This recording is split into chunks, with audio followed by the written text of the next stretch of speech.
For what? Go to the front door. For what? We'll talk it. What am I being detained for? We'll talk it. Tell me what I'm being detained for so I can call my attorney. For harassment, go to the front. What am I harassing? What am I Go doing? to the front door and we'll talk. I'm being arrested for harassment. Go to the front door. I'm being arrested for harassment. Go to the front door. I'm being arrested for harassment right now? Okay, go to the front door and What am I being arrested for? Talk to you through this. I need to know what I'm being arrested for.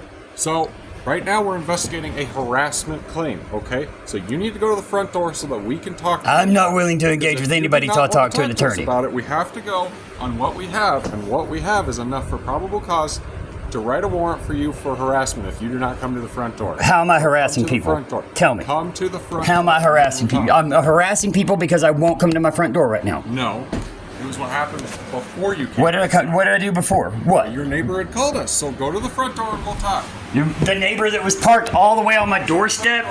The neighbor that was parked so I couldn't get into my home? He was. Yeah, the neighbor that was parked so I couldn't get into my home. Go to the front Got door you. and we'll talk.